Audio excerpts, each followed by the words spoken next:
I missed several secret. Oh, I missed that wheel. You missed one purple pipe and a CD. Oh, it was a CD. Records, it's weird that records have made a comeback. Like, I saw a record store recently in Manhattan. I was like, oh, right, yeah, there's still record stores. It's funny because, kids are gonna grow up knowing what records are, but they're not gonna know what CDs are. I gotta be honest, for Red Vox in the future, I'm not sure we're gonna be doing CDs as much.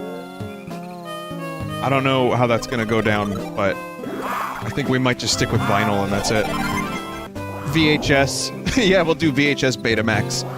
We'll go hipster in directions that you would not expect to subvert your expectations. I watched an interview with the Russo brothers who directed Avenger film, and they're like, yeah, we like to subvert expectations, and every time someone says subvert expectations, it just kind of makes me laugh now. I mean, I know who to thank for that. That's still Closet Guy. Then he released a new album on Wax Cylinder. It's probably really expensive. If one could even do such things. Hey my dudes! It's me, Vinny from VineSauce. I just released a cool album on Wax Cylinder. Release your album on Blood. So how does one play Blood? I've already given so much of my blood. I didn't realize, like, my first cassette player, I don't know if I mentioned this on stream. I might have, I might not have, but my first cassette player was old. It was from, like, the fucking 80s. And, it was just gifted to me. And I would play my Nirvana cassettes on it. And for years, I didn't realize that Kurt didn't have such a high-pitched voice. It's like, here we are now, entertain us! It wasn't quite like that, but there was like maybe a 8% or so increase in the speed, and it would warble. And I thought that's just what music sounded like. I was like, wow. Music warbles. It was just a terrible fucking tape player. Vinny, do you plan on doing more psychedelic songs? Just wait for the next album. It's gonna be called Horatio Sanz Taco Casino Tranquility. I mean, Weezer released an album called Hurley, and it was just Hurley from Lost on the cover. So I want to make an album about Horatio Sanz. Music should be on CD because you run in the game history issue of losing that history. CD because you run in the game history issue of losing that history. Has anyone ever been so far as to decide to want more like?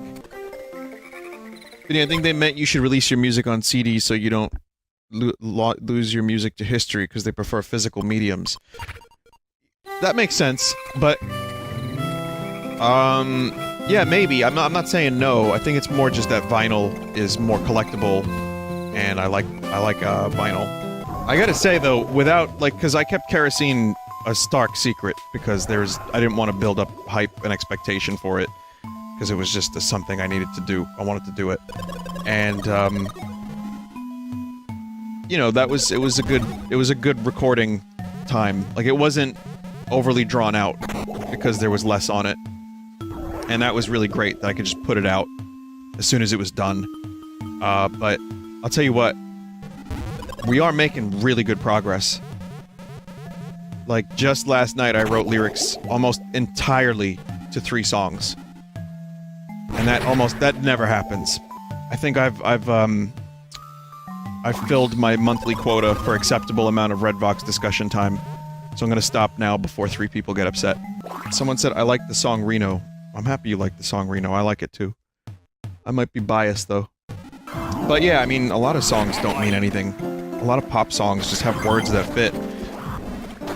I'm not claiming to be anything special, but a lot of my songs, you know, there's some meaning, and then some lines are just because they sound good in context.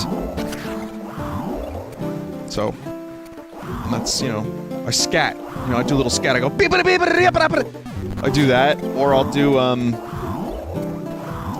if you ever change your diapers and eat your face in the Alamo, and then that'll turn into, like, something different. But yeah, one day I'll post some of my, I'll post, like, a demo of something, and you know, if we're just playing and jamming on it, and it's just nonsense words. It sounds like David Byrne having a fucking stroke. while also enduring a religious experience. But it's very silly. I'm a very silly man. Very silly man.